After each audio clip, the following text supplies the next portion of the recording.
আসসালামু আলাইকুম বন্ধুরা, কেমন আছো সবাই? আশা করি ভালো আছো। আলহামদুলিল্লাহ আমিও ভালো আছি। আজকে তোমাদের সাথে শেয়ার করব ভাজা পিঠা বা তেলের পিঠা। উম, তেলের পিঠাটা কতটা পারফেক্টভাবে আমি বানাবো। তো এই বৃষ্টিতে যদি তেলের পিঠাটা থাকে বাসায়, তাহলে কিন্তু সন্ধ্যায় কি বিকালে কি রাতে জমেই যাবে, অনেক মজা হবে। তো বৃষ্টির দিনে কিন্তু সবাই ভাজা পিঠাটা পছন্দ করে। তো চলে যাই মূল ভিডিওতে। এই তো আমি প্রথমে চাল একবারে ব্লেন্ড করে নিয়েছি। 2 ঘন্টা মতো চালটা ভিজিয়ে রাখছিলাম, তো 2 ঘন্টা পরে ব্লেন্ড করে নিয়েছি। দেখতেই পারছেন, এই যে আমি কিন্তু মাখা মাখা ব্লেন্ডার করে নিয়েছি।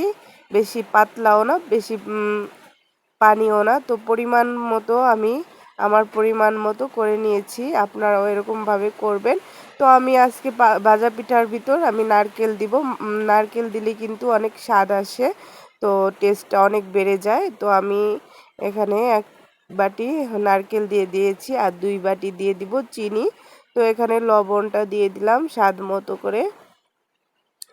চিনি দেওয়ার পরে লবণটাও দিয়ে দিবেন। তো আমি কিন্তু এখানে হাতে মাখাবো, না হলে কিন্তু সুন্দর করে মাখা হবে না চামিচের দ্বারা। তো এভাবে করে আমি কষলিয়ে কষলিয়ে কিন্তু গুঁড়োটার ভিতর সব কিছু মিশিয়ে দিব। নারকেল সব জায়গায় একটু ম্যাশ করে নিব।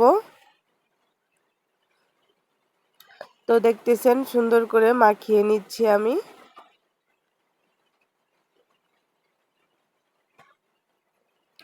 তো কার কার ভাজা পিঠা পছন্দ কমেন্টে জানাবে, আর কেমন হলো আজকের রেসিপিটা তাও জানাবে।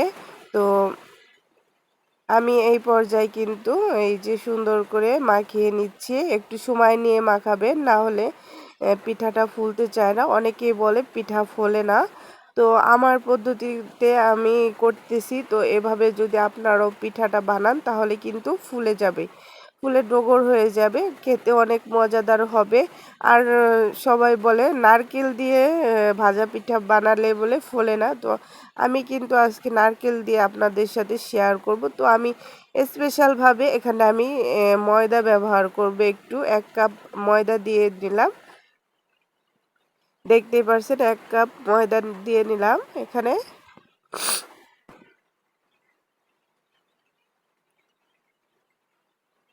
তো ময়দা দিয়ে সুন্দরভাবে আবারও মাখাবো। যতটা মাখানো হবে ততটা কিন্তু গুঁড়োটা সফট হবে আর খেতেও ভালো লাগবে। তো আর এই যে পিঠাটাও ফুলবে ভালো। তো দেখতেই পারছেন, এই তো আমার মাখানো শেষ। তো একটু দলা পেকে রয়েছে, এটা হলো নারকেল। নারকেল দলা দলা রয়েছে। তো নারকেলটা এমনি কুড়ানো কুড়ানো নারকেল এরকমই থাকে। তো এখানে আমি মাটির চুলায় বানাবো। তো একটা কড়াই নিয়েছি আর চুলাটা ধরিয়ে নিলাম। তো এই পর্যায়ে কিন্তু আমি তেল দিয়ে নিলাম। তো দেখতেই পারছেন পরিমাণ তেল দিতে হবে, পিঠা উঠবে এরকম, ডুবে ভেসে ভেসে থাকবে এরকমভাবে তেল নিতে হবে, না হলে কিন্তু পিঠাটা সুন্দর হবে না। তো আমি বিসমিল্লাহ বলে আমি একটা পিঠা দিয়ে দিলাম। তো দেখতেই পারছেন, অপেক্ষায় থাকেন পিঠাটা ফোলে কি ফোলে না। তো এই তো মাশাল্লাহ দিলে আমার পিঠাটা কিন্তু ফুলে গেছে। তো অনেকটাই ফুলে গেছে, দেখতেই পারছেন। তো আমি একটা পিঠা ভেজে নিলাম। তো এইভাবে করে কিন্তু আমি প্রতিটা পিঠা ভেজে নিব। আর পিঠাটা কিন্তু অনেক দেখতে অনেক সুন্দর ছিল। আমি কিন্তু এখানে গুড় ব্যবহার করিনি, শুধু চিনি দিয়ে আর নারকেল দিয়ে এই পিঠাটা বানাবো।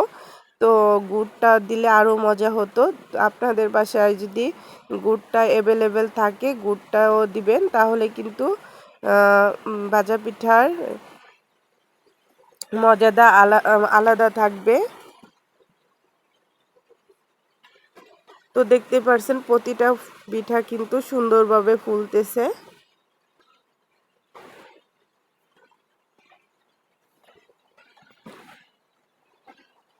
আমি এভাবে কিন্তু প্রতিটা পিঠা বানিয়ে নিব।